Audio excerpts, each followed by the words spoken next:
comme c'était dur pour les enfants de suivre les cours par Internet, etc., elle a fait tout un système avec des bénévoles, etc., pour adapter les cours par Internet pour Très les bien. enfants.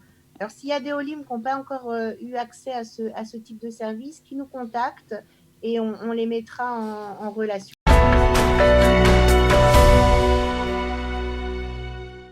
Et nous sommes ce matin avec Edwige Bonjour, Choukroun. Bonjour bonjour Edwige. Edwige.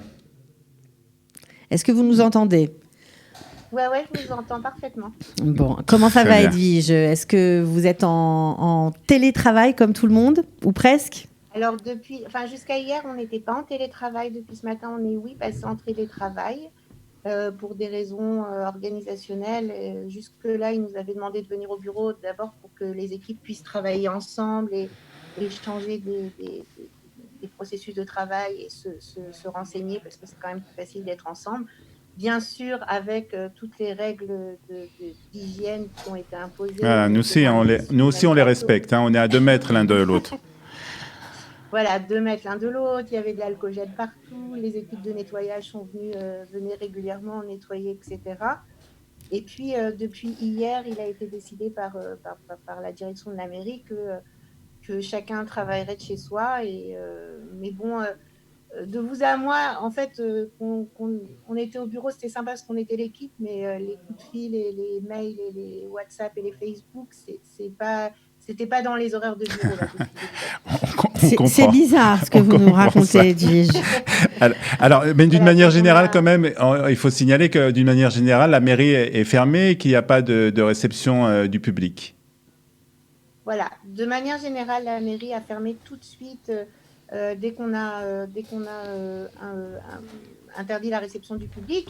Il a été mis en place, la mairie de Jérusalem travaille déjà beaucoup depuis quelques années sur tout ce qui est informatisation des services, avec des prises de rendez-vous, avec une partie des choses qui peuvent se faire par mail, etc.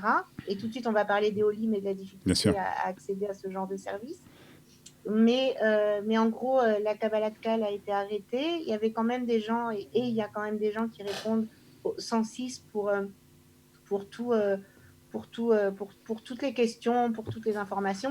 C'est vrai que tous les processus administratifs, inscription dans les écoles, inscription dans les GAN, paiement des Arnona, ça a été ralenti et ça a été un peu ajourné et que les gens ne s'inquiètent pas. Dès la fin de cette crise sanitaire, les services reprendront et j'ose espérer que les dates butoirs seront repoussées, quoi. Alors, est-ce qu'il y a des actions particulières, Edwige? Hein? Est-ce qu'il y a des actions de la municipalité d'entraide particulières? Alors, tout à fait. Jérusalem, comme vous le savez, est une ville qui a une expérience des crises et des choses comme ça. Et en fait, il y a énormément de choses qui avaient été mises en place depuis la dernière grosse tempête de neige qu'on avait eue. Je crois que c'était en 2014, si je ne m'abuse. Donc, en fait, tout s'est organisé autour d'un fonctionnement en cas de crise par quartier.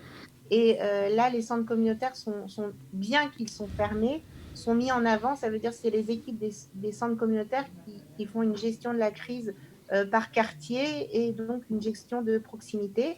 Et on a la chance à Jérusalem d'avoir dans la plupart des quartiers, on en a 17 aujourd'hui, des coordinateurs d'intégration par quartier qui, eux, font un travail exceptionnel et sont au taquet pour répondre aux demandes, pour traduire les messages des centres communautaires. Et donc, ça a été divisé par région, la ville, le sud de la ville, l'est, l'ouest, etc. Et ça a été aussi beaucoup divisé par quartier. Donc vous avez aussi, le site en français, on sait qu'il y a un site en français qui est très bien de la mairie. Ce site est actualisé aussi, vous traduisez les informations les plus importantes?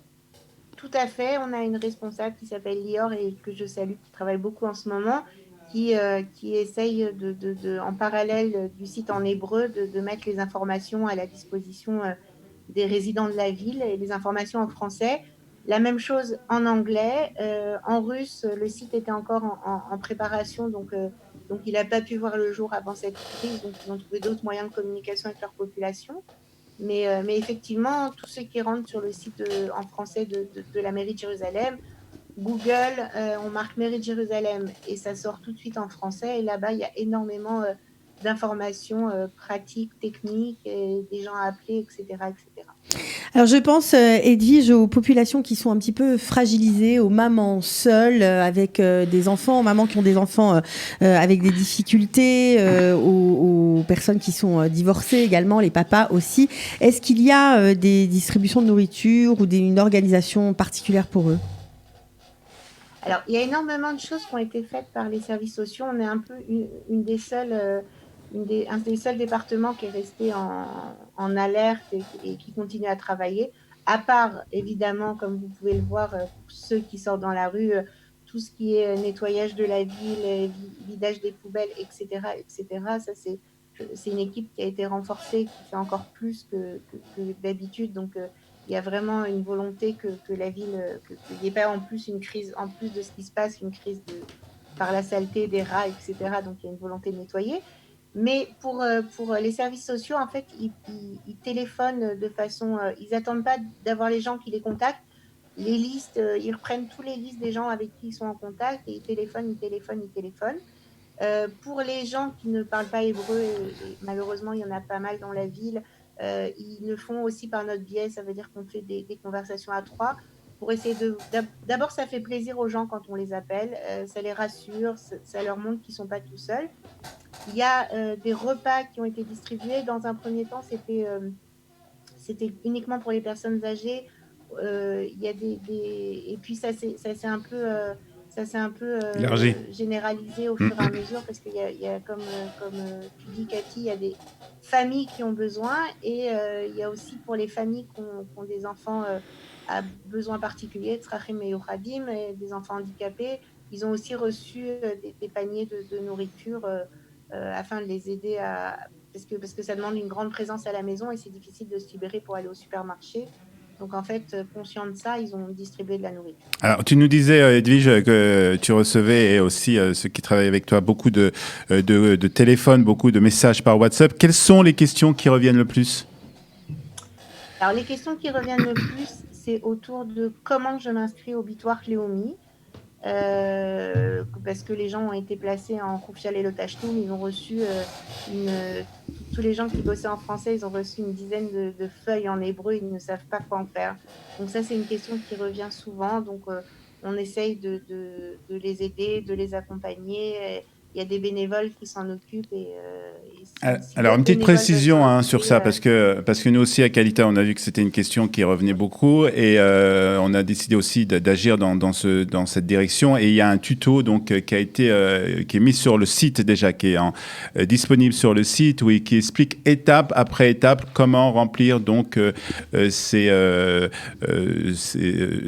site-là, lorsqu'on rentre sur le site du Bitoire Cléomi, comment faire pour remplir donc, et pour avoir donc cette allocation chômage.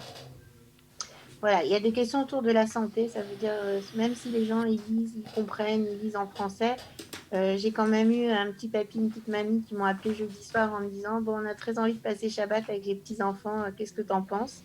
Donc là, je leur ai redonné les recommandations officielles avec les sources, etc. Je leur ai vraiment déconseillé de le faire. Donc ils m'ont dit ok, on va rester tous les deux. Ils ont la chance d'être deux. Il y a des questions autour de ce qui se passe pour la suite, quoi. Ça veut dire une grosse angoisse, un besoin de parler, comment ça va faire, comment ça va être la suite. Il y a aussi des questions sur l'ALIA. Ah oui. On a une Ola qui est arrivée il y a 14 jours exactement. Elle devrait, si Dieu veut, sortir de bidoude un peu plus tard dans la journée. Elle est arrivée, elle a réalisé un rêve, elle a décidé de ne pas le reporter, elle est venue seule. Et puis, elle s'est mise tout de suite en bidoude. Donc là, il y a l'agent juif qui l'a aidé au niveau logistique. Il y a les bénévoles de la ville qui l'ont aidé au niveau logistique. Et puis, donc, ça fait voilà, 14 jours qu'elle s'est enfermée chez elle, direct de l'aéroport. C'est ce à quoi elle s'était engagée. Donc, voilà. Et puis, il y a encore des questions des questions de France aussi, avec des gens qui projettent leur alia parce que ça leur donne une façon de se projeter dans le futur. Donc, comment on va faire, comment ça va être, qu'est-ce qui va se passer, etc. Donc, on essaye de continuer les conversations comme on les a toujours à cette période de l'année autour de la préparation de l'ALIA pour l'été. Et puis avec beaucoup d'inconnus, évidemment, mais on essaye de rassurer. Très bien. Ben ça, c'est clair, les inconnus. Les inscriptions dans les écoles, quand est-ce que ça va reprendre, tout ça, on ne sait rien pour l'instant. Donc, voilà. En tout cas, Edwige, merci. Merci Edwige. Alors, si on veut, regarde, je voudrais juste dire un petit truc. Ouais, Edwige. Aussi un truc extraordinaire qui a été fait à l'initiative de Nathalie Atlan, qui est coordinatrice des Olim dans la ville. Comme c'était dur pour les enfants de suivre les cours par Internet, etc., elle a fait tout un système avec des bénévoles, etc., pour adapter les cours par Internet pour les enfants.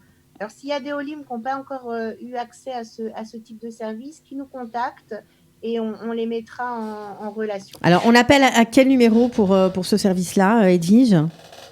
Alors, page Facebook, ils peuvent envoyer un message privé sur la page Facebook de Olima Yerushalayim, on remettra les coordonnées. Ouais. Et je vais mettre le mail dans les commentaires. D'accord, très bien. Merci beaucoup Edwige, bravo pour toutes ces initiatives. Bravo pour ce que vous faites. De rien, avec plaisir. Et bonne continuation. Pour tout savoir sur le coronavirus en Israël, les recommandations officielles mises à jour, les aides au Olim et tous les services proposés par le gouvernement, les municipalités, Kalita et les associations francophones d'Israël, dans cette période de crise inédite, connectez-vous sur www.info-covid19-kalita.com.